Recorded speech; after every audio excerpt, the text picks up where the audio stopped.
Hey friends, welcome back to my page Suminder Kanaujia vlogs. आज हम अपनी जेपी एकेडमी में आए हैं और आज जिनसे मैं आपको मिलवाने जा रहा हूँ, हमारे ज्योतिष पांडे जी। ये किसी पहचान पहचान के मोहताज नहीं है। अपने जबलपुर के one of the best cricketer में से एक हैं और जेपी एकेडमी के हेड कोच और डायरेक्टर हैं। तो आज हम उनसे कुछ सवाल करेंगे और जानना चाहेंगे कि वो जो बच्चे क्रिकेटर बनना चाहते हैं, जबलपुर और उसके आसपास के एरिया से आना चाहते हैं, तो वो कैसे आ सकते हैं और वो क्या कर सकते हैं एक अच्छा क्रिकेटर बनने के लिए।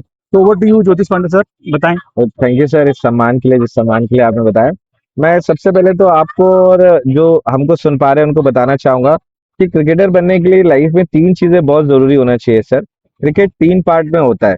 सबसे पहले आपको फिजिकल फिट होना जरूरी होता है। अगर आप फिजिकल फिट नहीं है तो आप क्रिकेट नहीं खेल पाएंगे। तो मैं अपने सारे व्यूअर्स और बच्चों को बताना चाहूंगा कि ज्यादा से ज्यादा फिजिकल फिटनेस पे काम करें ताकि वो फिट रहे और आगे जाके क्रिकेट खेल सके। सेकेंड चीज होती है सर मेंटल। आप मेंटल टफ कितने हैं, किस चीज को कैसे प्रेशर में ले पा रहे हैं। आपने देखा होगा कई प्लेयर प्रेशर में परफॉर्म नहीं कर पाते हैं।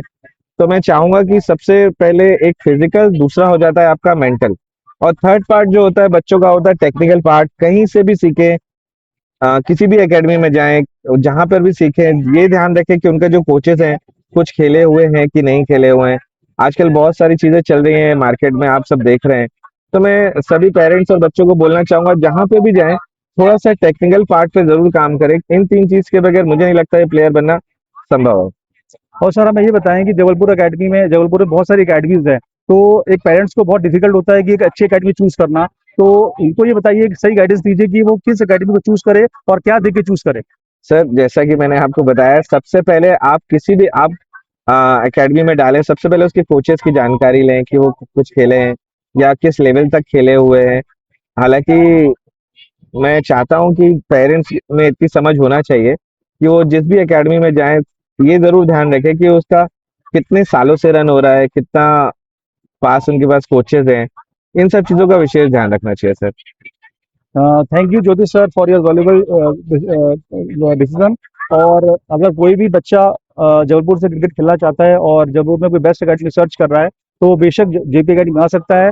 और मैं अपने वीडियो में ये इसका जो अकेडमी का एड्रेस और इसका मोबाइल नंबर पिन कर दूंगा। तो please must watch JP academy. Thanks for watching. और सर एक चीज और मैं बोलना चाहूंगा कि प्लेयर अगर बनना है तो सबसे पहले आपको फिजिकल फिटनेस, उसके बाद सेकंड चीज आती है सर फील्डिंग। आजकल के बच्चे फील्डिंग पे कम ध्यान देते हैं, बैटिंग बॉलिंग पे ज्यादा ध्यान देते हैं। तो क्रिकेटर बनने के लिए सबसे पहले फिजिकल फिटनेस, फिर उसके बाद आती है आपकी फील्डिंग, और तीसरा पार्ट जो है सर वो आपका स्किल का पार्ट है, चाहे आप बैट्समैन हो, बॉलर हो, विकेट कीपर हो। तो ये तीसरा पार्ट तब आता है जब आप ये दो पार्ट पे क्लियर होते हो। तो मैं अपने व्यूअर, आपके व्यूअर्स और बच्चों को, पेरेंट्स को, सभी को बोलना चाहूंगा कि फिजिकल फिटनेस पे बहुत ध्यान दें बच्चों की। Thank you sir. Thank you Jyoti sir for your valuable suggestion for my viewers. Thanks for watching.